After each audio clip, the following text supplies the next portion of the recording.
we have to make sure that we're not sending our kids to another round in Jabalia for nothing.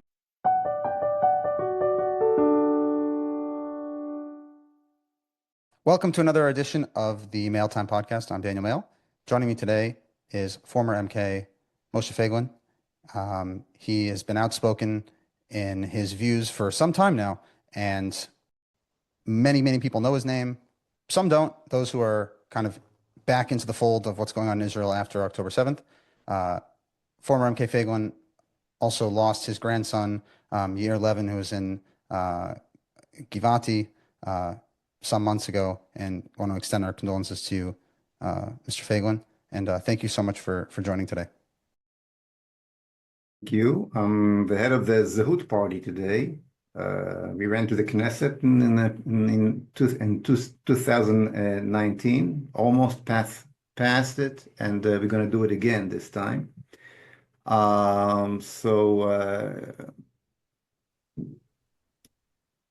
We have to make sure that we're not sending our kids to another round in Jabalia for nothing.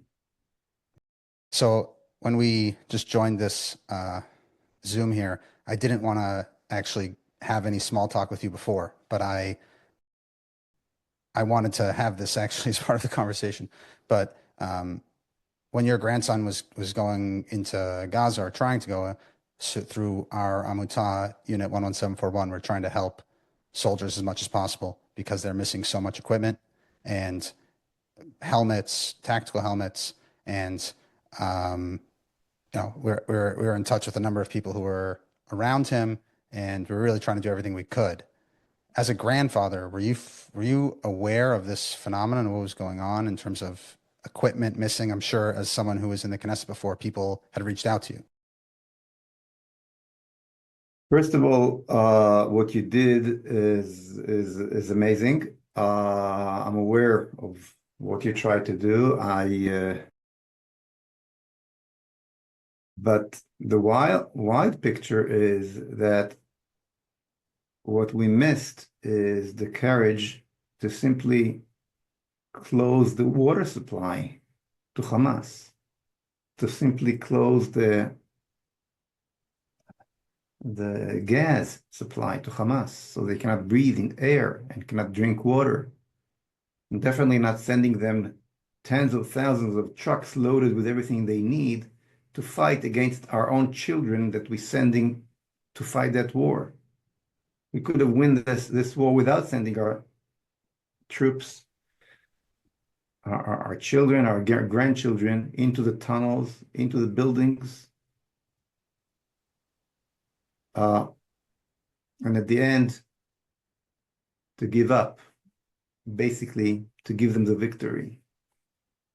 I want to ask you about a specific... What we needed, what we were lacking was not equipment, even though we needed that too. It always is very good. What we needed is the right leadership, unfortunately. I think it's tied in that if they really wanted to win from the outset, then the equipment would be there because they'd say this is necessary, right, and we're going to give everyone the best chance to survive.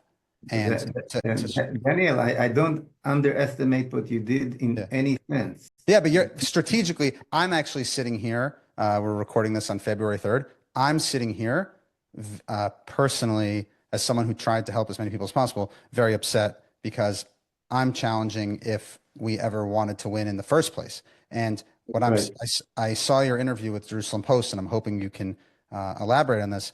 You said, quote, Netanyahu had no plan to take over Gaza because he didn't believe that Gaza belonged to us, and he didn't see the war as an opportunity of releasing our land from the Islamo-Nazis to do exactly what we did in Ashkelon, Ashdod, and Beersheba, send the enemy away and build a Jewish presence. He invited the pressure from Trump to end this war 15 months after it started, with hundreds of our soldiers getting killed. Can you expand on that? After the Oslo process 30 years ago, the Israeli leadership basically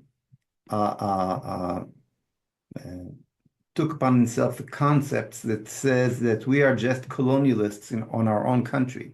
Because what did the Oslo agreements said? They said that there's a native, so-called native nation, invented nation, Palestinians, that they are the natives of the country belongs to them. And therefore, we, the new colonialists, the white colonialists that came in 1948 and took over the place, needs to come out with some agreement, and we need to bow and thank them for the fact that they're willing to take just Gaza and Judea and Samaria and leave us the seashore to stay. And of course, when this is your attitude, when they say from the river to the sea, they write, they fighting for justice. We made them in Oslo freedom fighters instead of just what they are, brutal Islamo-Nazi murderers. And Netanyahu, when he shook the hand of Arafat in 1996, and later on, when he gave the Bar Ilan speech and openly agreed to the two-state solution, gave them the strongest weapon of all, which you could not supply, unfortunately, to the IDF, which called justice. When you don't have that, no weapon will help you. And that's why we lost that horrible round. And this is what it was. It wasn't a war that we were planning to win, because in order to win, you need to occupy that territory, take over this land, which is your land. The Gaza Strip is a part of the land of Israel, the biblical land of Israel. No one says says differently. And to reflourish Gush Katif, and of course to throw away your enemy from there, just as Trump is trying to do right now. Okay, instead of that, the Netanyahu government waited for 3 weeks to decide what's going to be the goal of the war to begin with. They did not have the vision that I'm talking about. Well, they didn't even have a plan. So that was also part of the problem. They didn't even have a When plan. you don't every plan starts with some kind of vision. What is your end game? What do you have in mind? Do you understand that the Oslo was a mistake, and now, besides the horrific horrors that happened at the 7th of October, you also got an opportunity to change it? If you don't understand and throw all the Oslo process out of the window, together with Abu Mazen and all his gangs that you brought here in 1995, okay, and to restart the whole situation, you had an amazing chance to do it for 10, 14 days. The whole world was waiting for you to do something dramatic. My perspective from here is I actually think that Israel's position right now is weaker than it was on October 8th. I agree. First of all, you have hundreds of soldiers who fell. You have tens of thousands of soldiers who were injured. You have hundreds of thousands of people who have been displaced now for 15 months. You have dozens of towns that have been completely destroyed and need to be rebuilt. You have exhaustion in the part of the reserves that you didn't have at the beginning, and also at home, of course, because the most important people behind many of these reservists is their wives and their children. And you also justifiably have killed a lot of people in Gaza, but now there's been images that have been broadcast all over that are influencing public opinion. And additionally, due to the lack of discipline within the general rank of the IDF, soldiers were taking pictures with women's underwear and all sorts of crazy things, putting them online, which doesn't help the IDF's cause. So if you're to look at where we were on October 8th, where you could have done, like you said, actually sought out for victory, versus now, when you've now exhausted people for 15 months, I would argue that you are actually in a stronger position on October 8th. Everything you said is 100% truth. But the bottom line is that you're in a weaker situation now, because at the 8th of October, as terrible as it was, everybody expected a quick victory. And now, 16 months after, You lost. Okay? So you're definitely in a lower position now simply because you lost the war. Yes. If there was an expectation that the line will wake up finally after 30 years since this horrible agreement of Oslo and 20 years after the stupid disengagement plan and change the direction of history, the whole world understand now that Israel cannot deal with the biggest pogrom since, I don't know, besides, of course, the Holocaust in the last maybe 150 years, more than Kristallnacht, more Hebron definitely, massacre, yes, more. Yeah. with the biggest army, but yet cannot deal with that, and at the end, giving Hamas whatever they're asking for, and that's why they had to cut a deal. I mean, uh, Trump did not push Israel to that defeat. I don't that was not what happened. Trump wanted Israel to win, but once he understood that the IDF with all this progressive commanders and progressive concepts is not going to take over, just to send our kids, our soldiers, to reconquer Jabalia and other places in Gaza again and again, get killed every time, and need time to pull them out because taking over your own land is immoral according to the IDF progressive command. So if you cannot win, so that's got a deal. I'm finished with that. We invited that pressure. We invited the Americans to I mean Netanyahu, and Netanyahu invited actually Trump to give him a rope to get off that tree of an ongoing war that you can never win. And something we're trying to do here is, I'm inviting people on this podcast from all sides so that people can hear the perspective and make a conclusion about these things. So, what would you say to someone who says, well, according to a poll in Israel, the majority of people want this deal? So, Bibi's actually following or doesn't have the political stability to be able to continue to fight.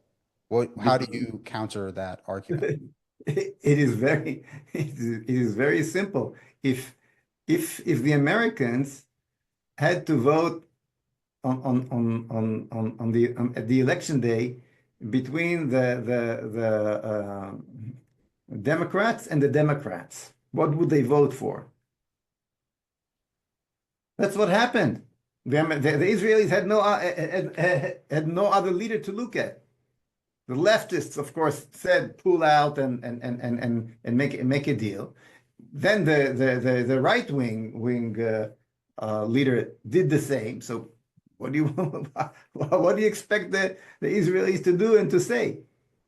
No one came to them with a truth and with a different way. It's just a matter. And as I said before, we must change the leadership of the national camp of the right wing in Israel. This Netanyahu and the kind of leadership that the Likud offer to the state of Israel again and again, becoming a strategic disaster. I mean, in 1996, Netanyahu was elected in 1996, the same year. Instead of throw the Oslo process out of the window, he went and hugged Arafat, as I said. And later on, with that speech, with the Bar-Ilan speech, where he recognized the Palestinian, so-called Palestinian nation, and the fact that the heart of our biblical land in Judea and Samaria belongs to them, and there should be a two-state solution. Netanyahu, okay, in the Bar-Ilan speech, and later, not talking that in between, okay, he basically gave up on solve the Iranian threat by our own troops and passed responsibility to the Americans, which is a disaster. That's enough. A disaster, a good reason why to get rid of that kind of leader. Okay, Menachem Begin did not do this. He attacked the nuclear reactor in Iraq immediately. And 20 years ago, when this Iranian threat just started, Netanyahu could have done that. And it was much easier. Those facilities were not digged in the mountains of Bushehr in Iran, and it was much simple to eliminate it then. Instead of that, again, the Jews, 60 years after the Holocaust, turning to the American pilots to bomb Auschwitz again, the new Auschwitz in Tehran. What did we create the State of Israel for? As you said in this article, and then of course releasing, you called it a shtetl with an Air Force. And then of course going back to the 7th of October, who released Sinwar from the prison?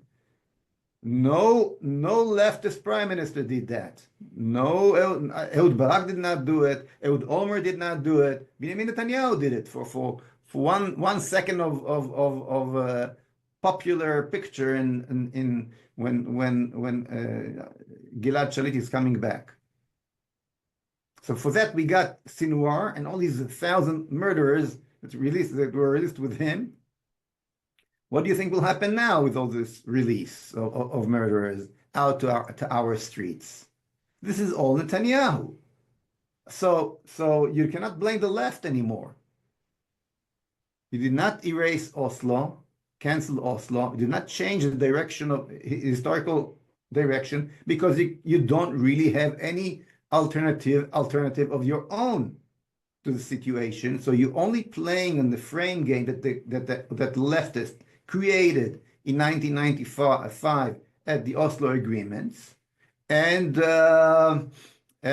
you're only playing with the Iranian for 20 years, giving speeches in the UN instead of solving the problem. So now we find ourselves in a terrible strategic disaster from all sides, with a leadership without a vision, no vision at all, and this is something that we must take care of immediately. And therefore, I established the Zehut party. Zehut means identity party. And God willing, we are going to be the new Likud. It is going to happen. We cannot send our kids and our grandchildren for another empty round in Gaza and expecting different results besides hundreds and thousands of casualties again.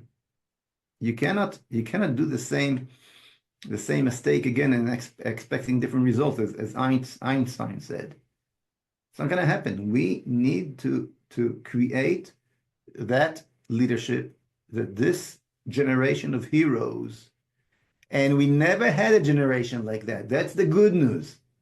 With all the tremendous respect of the 1948 generation and the 1956 generation and 1967 generation, until Yom Kippur War, 1973 generation, we never had such a generation with such a courage and heroism like we have now. Young generation of soldiers, never.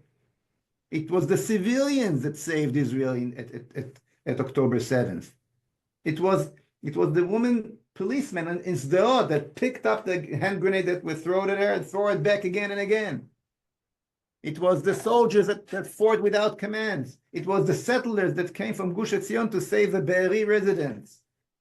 And it was the heroism of the people, not the army that is being led by rotten leftist progressive generals. So we have a whole layer of leadership in Israel, in the army, and definitely in politics, left and right, that we have to change. We need somebody that will come and really change, shake up the leadership of Israel, just like Trump is doing in America. How do you accomplish that? And that generation deserve it. heroes deserve that kind of leadership. How do you accomplish it? It's very, very difficult. And I can speak to my personal experience, which was, I'm normally in business, right? So as soon as people started reaching out about equipment and things that are missing, again, in my little micro world, I said, okay, this doesn't make sense. How could you go into a situation like this and it's not taken care of? And then you had Hagari issue a statement on October 9th, 2023, saying everything's fine, everything's great. Then the head of Atal, Michelle Yanko, says everything's fine, everyone has exactly what we planned them to have. And it just continued. And then actually Gallant, I believe, actually got on a phone call with members of the Federation in America saying, no, no, no, we're fine. We have all the equipment. And it just kept spiraling like that. And in my little world, I saw how intense and forceful the opposition was to trying to change things and to actually improve them. So, on your much larger scale, how is that? How do you see this accomplished? How do you see being able to kind of break through the media control and I'll call it propaganda that has to do with opposing the crazy right-wing people like yourself, right? Every single time that they're going to mention your name or someone else, it's this crazy right-wing lunatic. But when it's someone from like you said, a Democrat or the Democrat, then it's, oh, this person who, then there's no description of their extremism. So how do you break through that? The good news is there are two good things. One is that the Israelis' conscience and definitely the young ones, those who are coming back from the war, is open for a change. And now, after this terrible agreement, 15 months later, they're much more open than at the beginning because they went to war thinking they're going to save the hostages, thinking they're going to win the war, and now they understand that they just being sent to a ride, just being sent to the biggest lie, to die for nothing, basically. And they're saying it openly. What did you send us for? Out of our families, losing so many friends, so many terrible wounded. So they looking for answers, and this profiling people, crazy lunatics, as you said, doesn't work on them anymore. They're willing to listen. This is one good thing. The other good thing is that we have the internet, and we have an amazing new concept named podcast, just as we're doing right now. Okay, and I reached so far, I believe, about 2 million Israelis this way. Uh, and Israelis, even the main media, don't look at me as a crazy lunatic. I just released another book of mine, the fourth one, explaining very in depth and in serious. There's a reason why the Jerusalem Post put this interview on. Things are changing. Okay, it would not happen a few years ago. They smell the change. I'm invited to schools. Just yesterday, I gave a whole 2 hours lecture in a high school in Modi'in. I speak everywhere. I run around, and there's a tremendous expectation, enthusiasm. People are waiting, longing for that kind of leadership that the Zehut Party is offering. So I think we are on our way to break this glass ceiling that you're talking about. It will happen. There's no other way. There's no other It's way. And I will not stop saying we are not sending our kids for another stupid round. You know, the picture of that famous old movie. I think it came with of people marching into this meat grinder. comes with a song of the who was it, the Pink Floyd or something. You know what I'm talking about? I actually don't, but you But this is what it is, a meat grinder, okay? Uh, that that that that that only meant to keep some politician in power, send more and more soldiers to the front, like World War One. Okay, this is what we started to have here now in Gaza. If we wanted to win, Daniel, we could have done it in a week. You know how long it took to take the Gaza Strip in 1967 and 1956?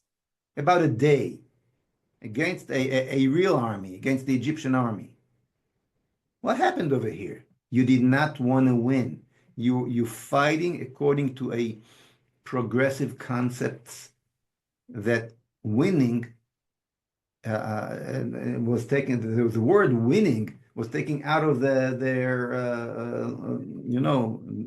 vocabulary. vernacular, yeah. Yeah. But listen, I actually I picked up Guy Chazut's book, Brigadier General, and I actually wanted to throw up. The reason you said it would take a week, I think it would have taken uh, longer only because of the neglect of the ground forces. I mean, Guy Chazut lays it out brilliantly. He said it's basically you turn the ground forces into border cops with different color berets. And if you're not Hmm. going to actually take it seriously and say that if you come and harm a hair on a citizen of Israel, we're going to come and inflict damage, and you're not actually doing something. And then as things switched in society, whereas intelligence people used to think, oh, you're a jobnik. Now it's, oh, you're this potential high tech titan. And with the emphasis on quote unquote special forces, it became, oh, the fault line was, oh, well, you're somewhat lesser because you're not doing quote unquote real work. So the rot that came from that over decades also really inhibited the ability of the ground forces. Not that the people weren't courageous and unbelievable. I just think that from the top, I don't think that the army truly trusted them. And But and he actually quotes a general who, when they were reviewing something in 2019, and he actually said in front of everyone, he said, "You just spent 90 minutes reviewing, this latest round, and you spent 30 seconds on the ground forces for basically bench players. So if you create this concept where you're just moving around, as Guy Chazut says, like a Bedouin army. You're 2 months here, a month there, 2 months here, and it's not a way to take seriously what you're doing. So that's my feedback on the month. But I know you might, I'm happy we're doing this interview remote because you might actually throw something at me. But this is a quote from Yitzhak Rabin. It said, quote, and this is from 1992 when there was 21 operational fatalities in the IDF. He said, I demand from you, first and foremost, responsibility. You are entrusted with the fate of other people's lives. You are given responsibility for combat equipment worth millions. Your responsibility is absolute. There is no one behind you to look to. The responsibility stops with you. There is no consolation for a family whose son has fallen in a war, but the family then knows that in his death he saved our lives. What would you say to a mother whose son was killed simply because one of the soldiers did not follow instructions and orders? How could we look into the eyes of a father whose son was killed because someone thought and said, trust me, or yeah, beseder, and nothing was fine? That was from Yitzhak Rabin, and that was before Oslo. And unfortunately, some of these things are just openly happening now. let me try to explain in a deeper way what happened since this quote of Rabin in 1992. Okay, the whole world shifted from postmodernism to progressivism. The concept of progressivism erase all identities, human identity, sexual identity, family identity, and definitely national identity.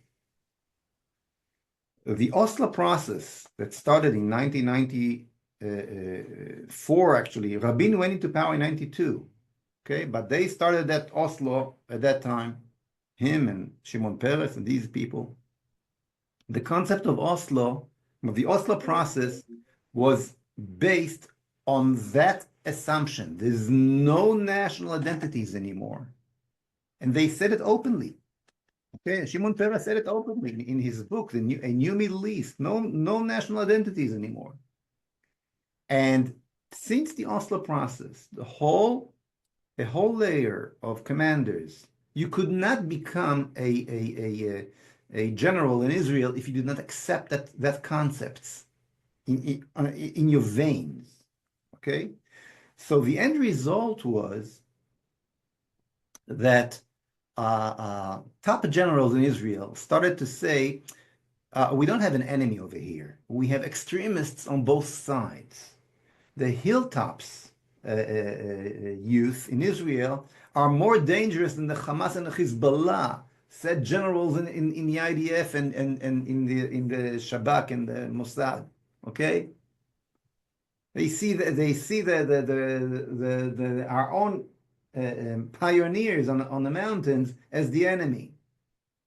So if there's no national identity anymore, there's no national wars anymore. And if there's no national wars anymore, you don't need tanks and you don't need all this army that was supposed to win war by taking over land, just as it did in 1967 in the Six-Day War and in the Yom Kippur War in 1973. You don't need all that. All you need is technology. All you need is some special units. All you need is Air Force and, of course, a lot of, as I said, technology and intelligence, good intelligence. And that's how they started to believe, these crazies, okay, that they really holding the state of Israel on their shoulders. Who needs the Golani Brigade anymore? That's stupid. Who needs those who runs the tanks, and this simple soldiers? We don't need them. We can put fences and with a lot of technology hold the beautiful villa we created in this jungle of the Middle East. That was basically what happened. Of course, all this concept blew in our face at the 7th of October. Unfortunately, the same leader of Oslo, of the Oslo mentality, stayed in power. And now, when we saw what this fence in the Gaza Strip was worth at the 7th of October, so what the result? What is their conclusion? To build exactly the same thing in Judea and Samaria, and they're building fences like crazy all over. They ran the whole war according to these concepts. That's why we did not win. That was the only reason, not an American pressure, not a lack of ammunition, even though we were not prepared. Yet the army was still stronger than the Hamas. Okay. So the fundamental reason why we lost the war was that we fought against a very, very strong enemy who was ourselves. Okay? We lost because we were our own enemy, not the Hamas. We were our own enemy. So, you know, I used to say this when we have people would call me from the field, whether that was in Lebanon or from Gaza, and they would say, "Oh, we can't wait for the American election because that's going to change everything." And my response to them was, I'm not a fan of Joe Biden, don't get me wrong, but the Israelis actually have to do something. yeah. And you can't blame America for not providing more ammunition when you neglected to build up your ammunition for decades. You can't get mad that there's a supply shortage on things like a vest or a helmet or whatever it might be if you never bought them in any real serious way for decades. I just published a new book. Man, look for it. It's going to come out in English soon, and I explain exactly what happened over here. How come Israel stopped produce its own simple thing like shells? Israel did it in the past and moved the whole production to America. How all that happened? It's not that we couldn't do it. We wanted to become the 51 state of America. Well, I think there's also this very, very dangerous concept, which is trying to engage world Jewry and having them feel that they're participating in Israel in some way.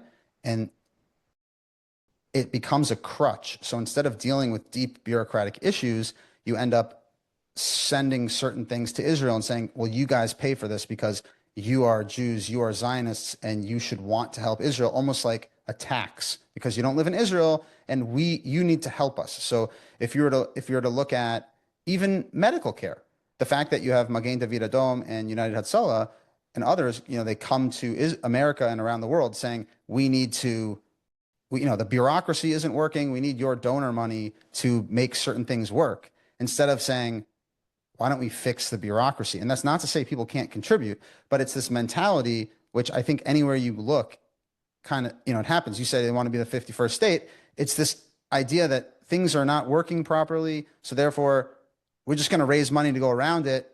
And in the case of foreign policy, it was, okay, America will pay for these things. So therefore, we don't have to pay for it. Great. Well, the connection between Israel and Jews all around the world is a different issue. That is not what happened over here. What happened over here, that mentality that was developed, and you had to have that mentality in order to become a top general in the Israeli army for the last 30 years. That mentality did not stop just by destroying all those forces that you need to really win wars. Okay, because as I said before, we live in a progressive concepts now, which there are no national wars anymore.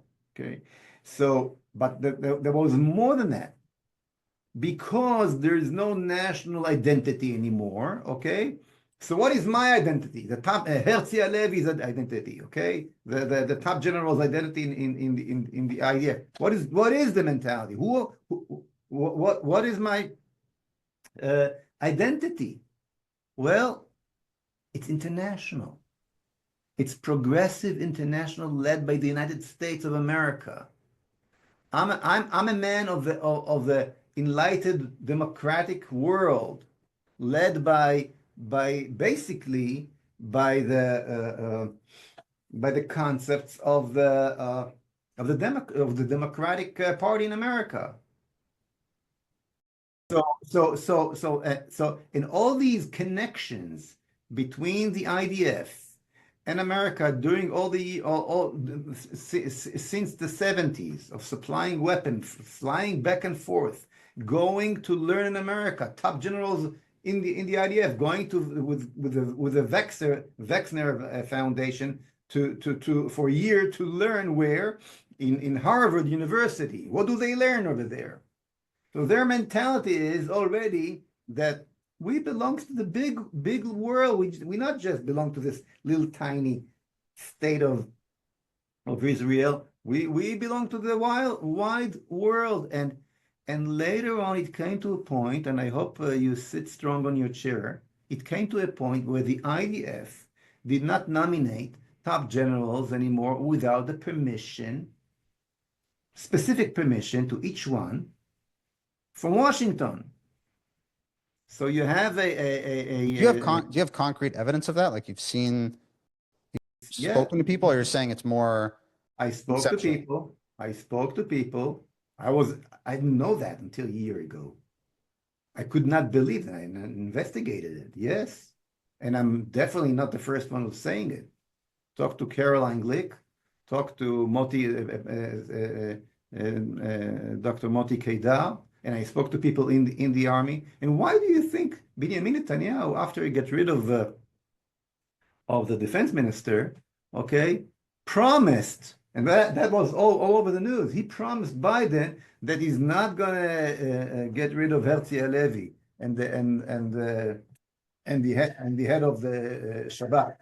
Why? It's an inner problem of Israel. Who's going to be the chief of staff here? No.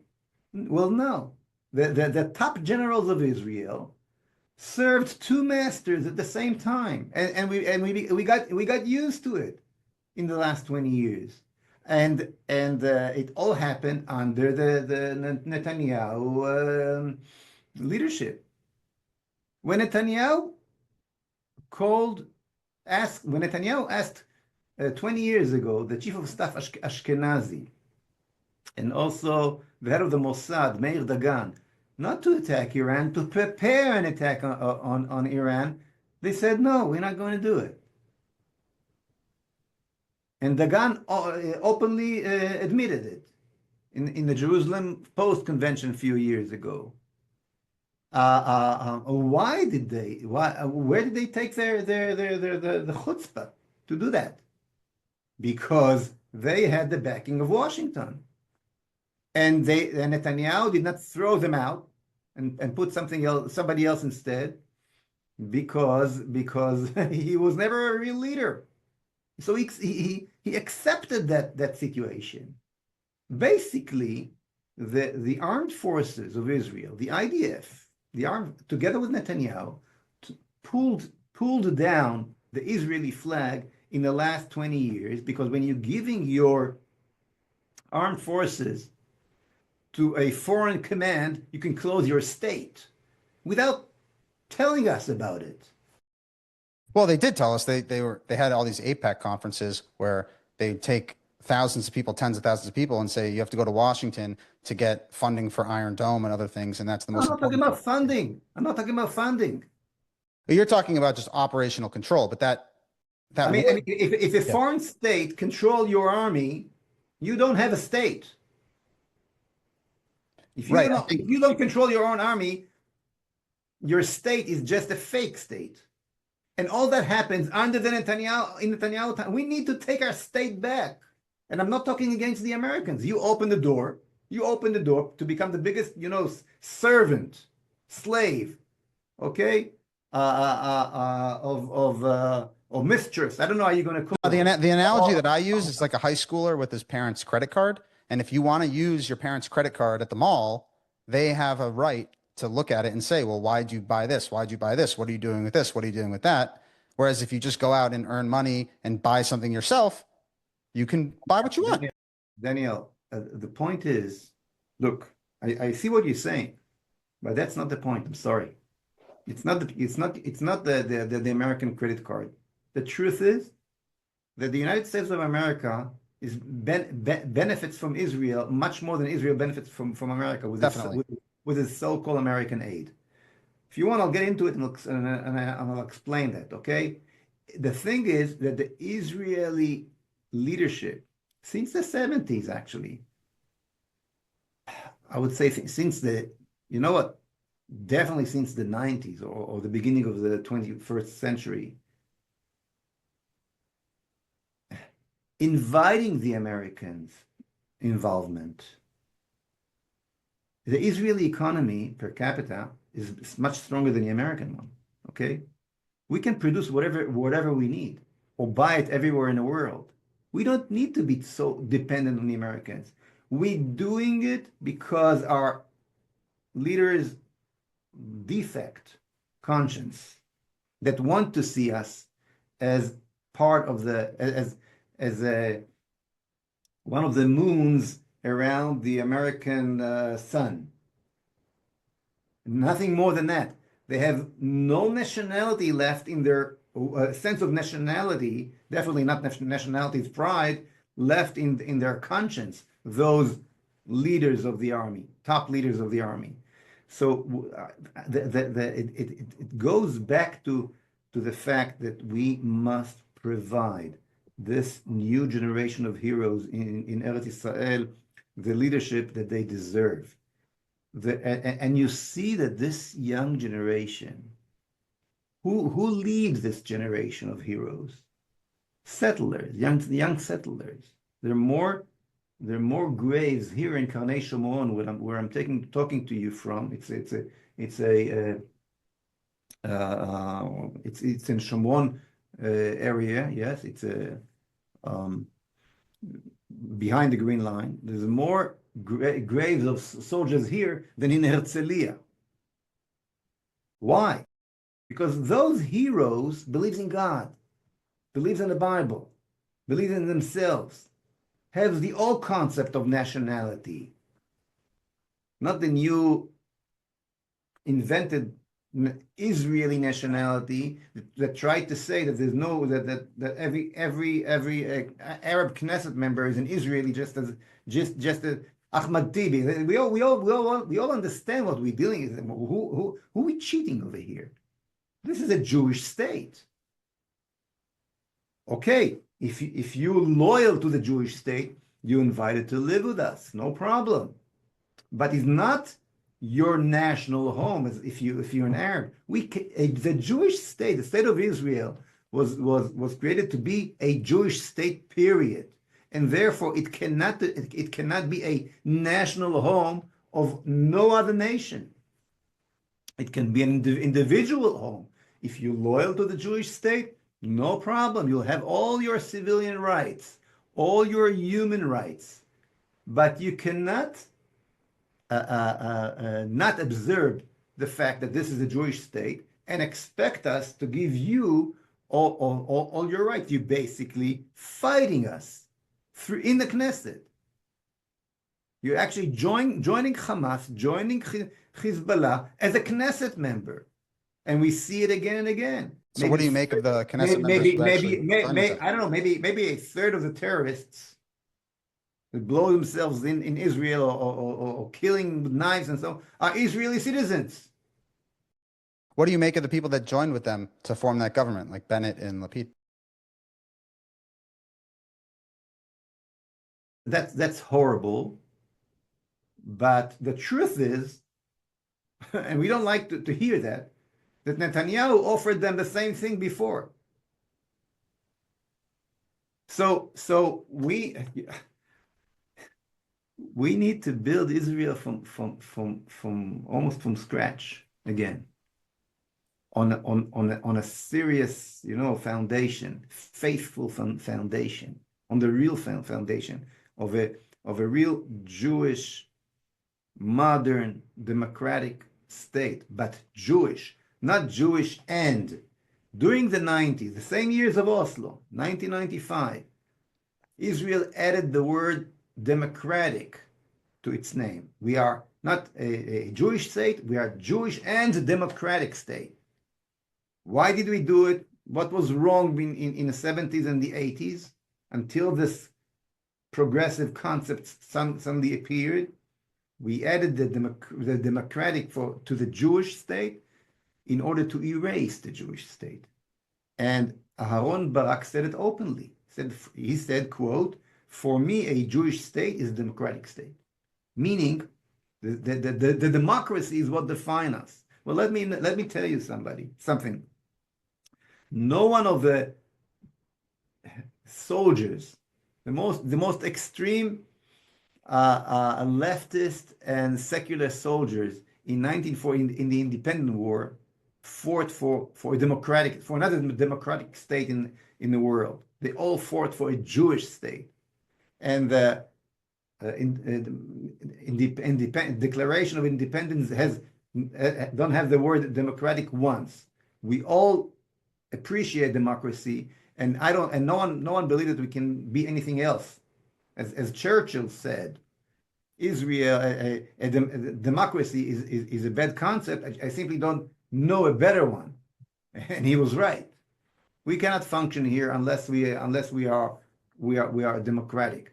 But use this democratic method in order to erase the Jewish identity of the state. This is what at the end brought you the 7th of October. This set of ideas. And the good news is that the young generation is much more closer to its Jewish identity than his parents. The young generation, the observance, and of course the religious and the settlers are the first one in the army, are those who actually led this war with the boots on the ground, and they wanted to win. And the old generation took this victory from them after 15 months. Sent them at the end of the war again and again and again to reconquer Jabalia and Rafiach. And the price and life became cheap to this generals. Every day you hear about more and more soldiers. More, no one really. There was it become normal. All these funerals, day after day, become part of our life. Let's get used to it. This is our life. Get used to it. Ongoing war. Instead of demolish your enemy, instead of take over the land that is yours and throw them out of there, just as Trump is saying now. We in the Zehut Party came up with that solution already 5 years ago in details, exactly how and how to do it and in a democratic way. But you have to have a vision, and that's saying this is our land. The Gaza Strip is just the western seashore of the Negev. The city of Gaza has an ongoing Jewish history of 3,000 years, just like Jerusalem. The songs that we sing on Shabbos around the table were written in Gaza by the chief rabbi of Gaza. Many about half of the songs that we sing were written by Rabbi Najara, who was the chief rabbi of Gaza. And we should rebuild Gush Katif, and we should flourish the land again. And Gaza should be a Hebrew, an Israeli city, just as Beersheba, just as we did from the Arab village of Beersheba in 1948. Now it's an Israeli huge city of Beersheba. The same thing in Ashdod and Ashkelon. Gaza is an Israeli city, and we should have an airport over there and high tech over there, and kids playing over there and learning Torah over there, and flourish the land because it's ours. If you had a leadership with that vision at the 7th of October, everything I'm saying right now would have been already happening. And it wouldn't even you had the opportunity to do it. Yeah, and October 7th wouldn't have happened because when someone would come to your border, as there's videos and part of through our work, I've seen videos from soldiers, August 23rd, 2023, running up and bombing and putting explosives on the fence. And actually, there was even a case where, the command orders were to only shoot below the belt if someone does something. So I think we wouldn't have even gotten to that stage. Sure. Do you think that Eyal Zamir, who was just appointed the new Ramat Kal, and I'll preface this by saying he was the deputy for Aviv Kochavi from 2018 or so till 2022, and was just in the Ministry of Defense. And when I hear Ministry of Defense, I shudder because it's incomprehensible to me. You said the lives are cheap. To me, coming from the Misrad B'Tachon,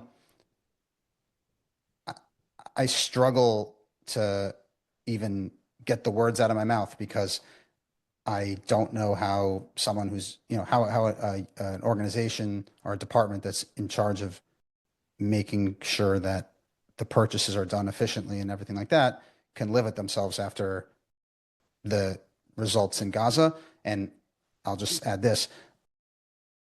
I actually even lose more respect for them that they don't sit in the Shiva and actually be honest with the families about what they did or didn't do to try to help those kids. That to me is the biggest busha and kherpa, because if you were to actually be honest about what equipment you gave them, what you didn't give them, and what was missing, I'd have a little bit more respect. But the fact that they don't do it and they just hide behind Dover Tzahal and don't actually say anything, very, very bothersome to me. But with that said, what is your thoughts on Eyal Zamir as a new chief of staff?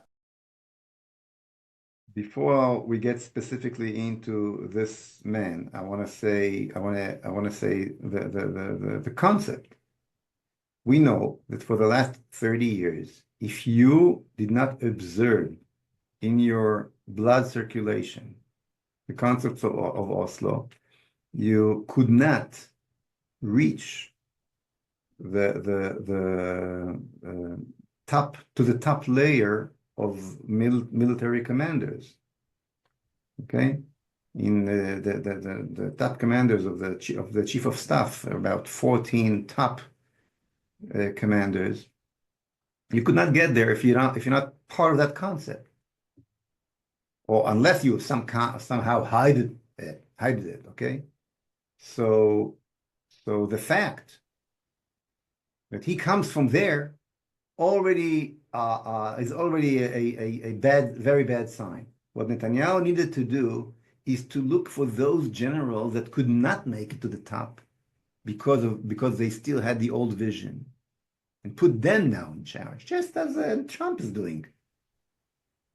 Everywhere he gets in, the biggest enemy of progressive concepts become the head right now. I Okay, mean, he took Pete Hegseth off of Fox News. right, right, And obviously, he right. went to Harvard Law. You know, he's very, very well qualified, but he did not go through the system in the way that they're When we Netanyahu systems. should take Ofer Winter and making the chief of staff or other generals like him, and then I would start being optimistic about a change that can come. But when you're taking somebody from within, now when you look specifically in to this guy, to Zamir biography, I sent you some quotes of what he wrote in a paper he published I think a few years ago. Okay, you see that the guy has the same exact concept in his head. Just You don't think there's a difference that he comes from Shirion and not from Matkal? that's not the point. Look, I'll read it to you. Wait a sec. I just want to say one thing though. I I think that the different classifications within the army actually is a very real thing. So I'll give you an example. When I speak to people in special forces, they can't even comprehend some of the issues that are plaguing the regular battalions, and vice versa. No, Because I know, I so understand what you're saying. I it's a agree. it's a different army. Yeah, but yes, you're saying that it's fundamental in how he works. As I said Yeah. before, when there is no national enemy anymore, okay? So you need these units, these commando units, and you need many of them to go and pick up and somehow pick up this individual truck that carry those individual weapons and doing its way from Iraq through Syria to Lebanon, and because there's no war, we just have individual war problem with some extremists. Okay, so that's the way of thinking at those units. And after 30 years of developing this concept and building your force, depend on these units. They really starting to act as we are in some kind of a game, not a national war. There's no some justice that we're fighting for. There's no good and bad over here. We're not a national army that represents nationality, that carries some national a good message to the world. We are not the goods against the bad. We're just playing hide and seek. We're just playing, uh, rob cops and thieves, and that's the mentality of those units. Actually, they're developing those units. And you're right. Those who are coming from the Shirion and so on, thinking more as an army. So that's a good point. But the bottom line is, you see from what he writes and what he's saying, there's no difference. I don't believe that there's a real difference between him and Herzia Levy or Eisenkot or others that I met in the Knesset in the previous rounds in Gaza. There's no real difference. And when Netanyahu nominated that kind of a guy, and specifically, the Haaretz newspaper just released today, I think, that Netanyahu did not want to nominate General Zini. Okay, that at least we know that came from a very religious part, and he's a serious believer. And even though he was not he was not put as a in charge of soldiers, but they did not. He in some way made his way to the top, but not as a commander. They managed to because he was so good. Anyhow, however, Netanyahu said he's too Meshichi, he's too religious. Trying to, and why did I assume that say was given to Iton Haaretz by Netanyahu himself. So trying to tell to the left side, I'm still making sure that the army will not be too religious. It comes from Netanyahu, okay? So Netanyahu is depth is totally inside this progressive concepts, no vision, making sure that the new command of the IDF will continue the same direction. We need a revolution here, a very, very serious shake. Evolution or revolution? Of course, when I'm saying revolution, I don't mean with knives No, and of course, but you know, no, there's I a don't. difference in terms No, of I don't. how If to you achieve it. as long as you understand that, of course, I don't believe in revolution, in evolution anymore. We need somebody who behaves like Trump over here, and the people expect it. People expect it, not only in the army, by the way, not only in the army, also with our court system, and everything that Netanyahu gave up on and let them run the show here in the most craziest way. It's not only a military problem. We focused on that, but it's not only that. It's much, much, much wider than that. We need somebody to come, and I'm openly offering myself. We don't see anybody else. We don't see anybody else. Okay, we the faithful forces that went to this first to the front and paid the highest price in this war for the stupidity of progressive concepts and Oslo process and the disengagement process that we fought against and knew exactly what's going to bring on us. We need to create that new leadership so the state of Israel will survive and flourish and wait for you, Daniel, to come and make Aliyah, and you will. And you will. You'll have no other way. Okay? And all your friends in America. And I don't need your dollars. I need yourself to come here. And I want Israel to be the safest place when you come, and the richest place when you come, and we will be when we'll have that leadership with a real vision run the show. Look, we could That's go what we need here. we could go on for hours and hours, but I do want to respond here as we're closing up. I do want to respond to the Aliyah thing, and people have asked me that because of my involvement with the soldiers. It's hard for me personally to see the Yeh Beseder mentality, which Absolutely. is godless. Yeh Beseder is godless because it's an gross indifference to the lives of people that are willing to sacrifice their lives, but it's a gross indifference. And I can't wrap my head around the idea that the people in power would be aware of certain issues within the army and not providing the best stuff to the soldiers and just be okay with it and sleep. To me, This is it's been one of the most challenging parts of my personal last few months because I tried to reach Herzl Levy privately. I tried to reach Gallant privately. I tried to reach Yadai privately, Tamir Yadai, who Baruch Hashem was not chosen for the chief. I reached out to all of these people. I got stuff to their desk. And to be indifferent it's hard to comprehend that those types of people are in power and shaping purchases and the strategy of the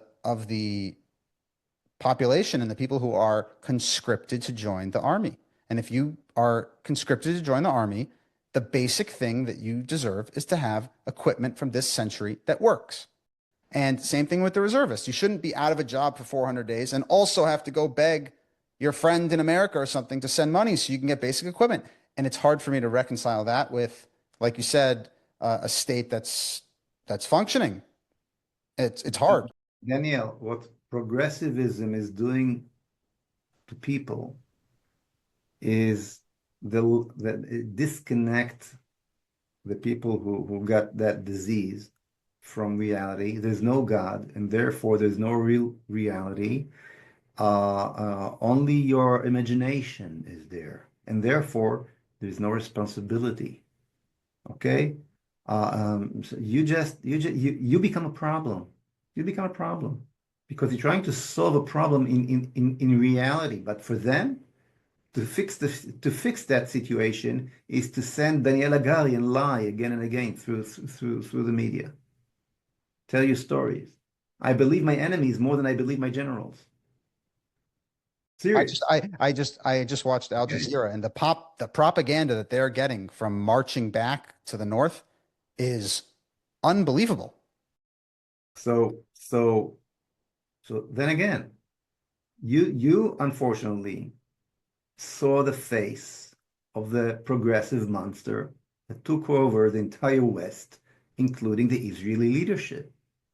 The good news is that from Israel will become the solution against this horrible progressive concept, which is basically the new Bolshevism of our days, okay?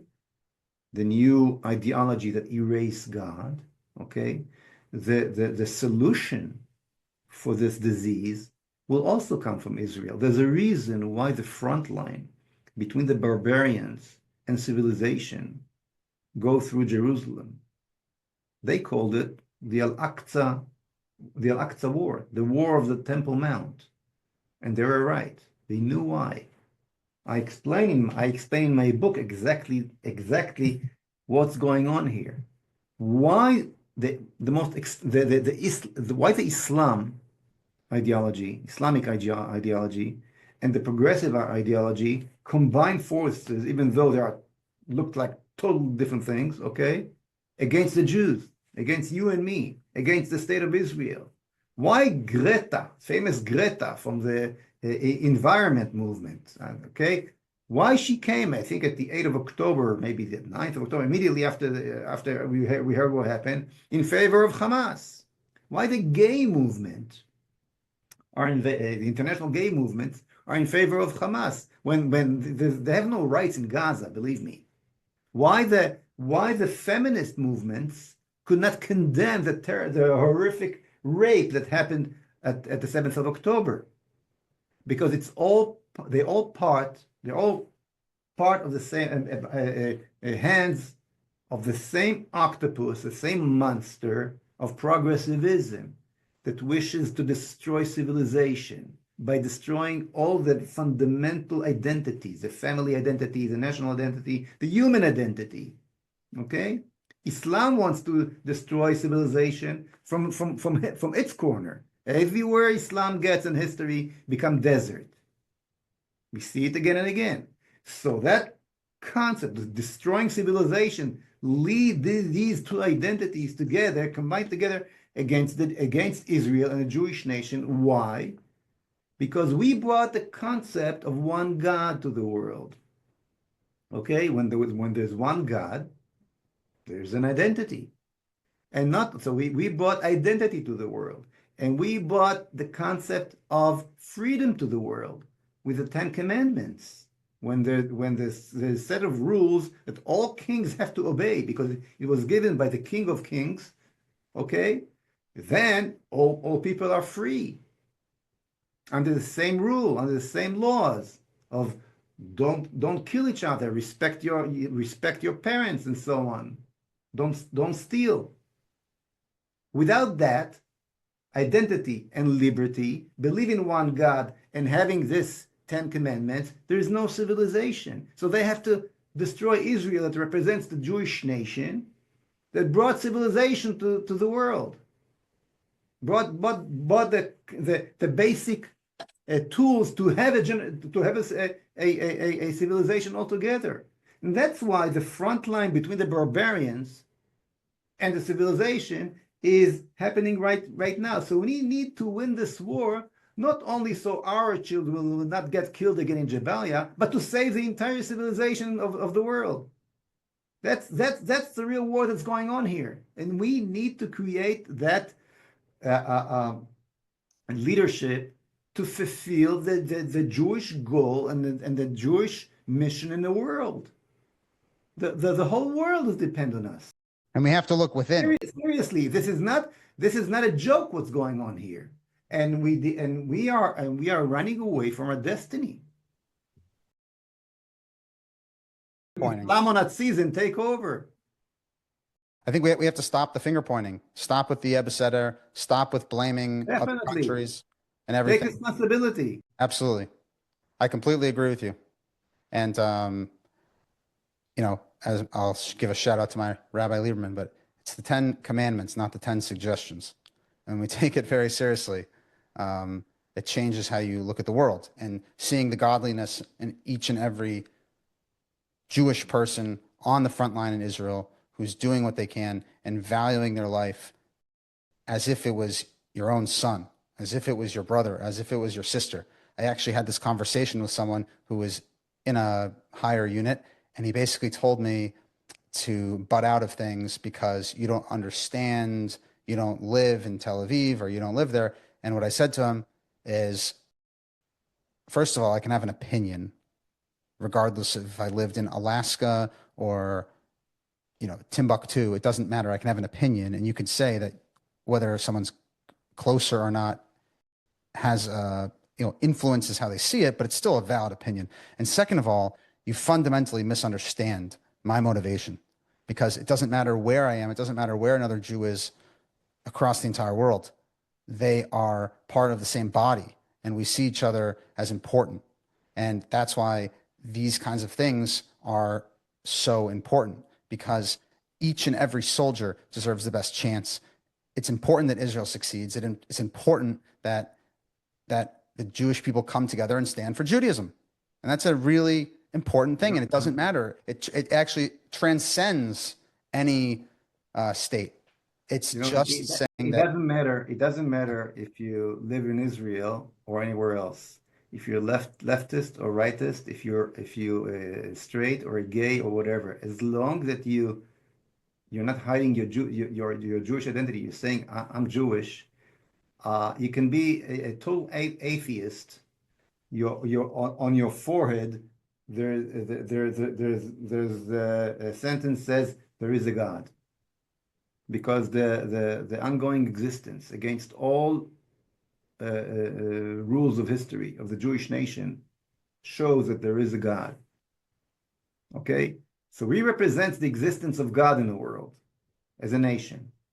And Israel represents Judaism today. There's no more Warsaw, no more. The Jewish history is being written today in Jerusalem, not anywhere else in the world. And the place of every Jew today is only in Israel. Part of your Jewish identity is having the Israel, the biblical, holy land of Israel under your feet. The concept of diaspora is gone. That's it. Sorry to tell you, there's no other room for Jews anywhere else in the Miami's world. pretty good. I'll tell you, Miami's pretty good. I'm Yeah, I hear sure. you. I'm sure Miami is pretty good. Maybe California also, but No, no, not no, for. no. California is progressive. No. I know that's why I said that. However, this is your place. Israel is your place, and we have a tremendous look. When Jordan Peterson came to Binyanei Ummah, just I think a year ago, and gave a lecture that was packed, and everybody came to listen to him. And at the end, and he basically described what this progressivism is doing to the entire world. And somebody asked him at the end, so what's your solution? He started to cry. He said, I don't know what's the solution, but I know it's here in Jerusalem. This amazing fellow, Jordan Peterson, understands the wide problem of the entire civilization that we're dealing with, and understand that the solution is here by the holy people in the Holy Land, not from a just religious point of view, but from the midst of a cultural understanding and psychological understanding. Okay, so you should come here. All the Jews should come here and be part of this amazing process that is happening. Most of the Jews in the world are already here. Israel is becoming very, very rich against all odds. Okay, there's room for every Jew here. And of course, we have tremendous problems here with the previous leaders and previous conscience and concepts that's still trying to hold the horns of leadership against the majority that already healthy and have the right kind of national identity, but we'll pass that and we'll create this kind of leadership, and we'll save the entire humanity, just as Jordan Peterson's saying, from Jerusalem. Because we are the nation that brought these concepts to the world since Abraham till today. And we obviously did not finish our mission that we were created for. The end will be Beit HaMikdash, as you see here. Okay, that's the goal. That's the dream. Not just place among the nation, as Netanyahu wrote in his first book. Place among the nation, or place under the sun. That's not the point, to be just like any other nation. The point is to be a light to the nation. That's the point. And we're going to create that kind of society. We're going to fulfill our mission and our responsibility to the entire humanity, to save the entire humanity from this paganism that being represented today by progressivism. We're going to do that. First, we have to win the war against our direct enemies, and then we should create that society. And we can only do it by freedom. Small state as can be, give the land to the people, free markets, free thinking. Let the people talk to each other without the involvement of the state everywhere. There's a lot of what to do here. A lot of what to do here. And that's part of the reason I created this podcast, because outside the military censor, having conversations about real issues, and I really hope that we could find time to have you back on and have alternative people as well to have a discussion. I think that's what it's about. And I really, really appreciate your time. And I hope that we can continue to connect in the future. So thank you so much for coming. Definitely, Daniel, stay in touch. It was great to know you and to talk to you. Thank you. Thank you very much.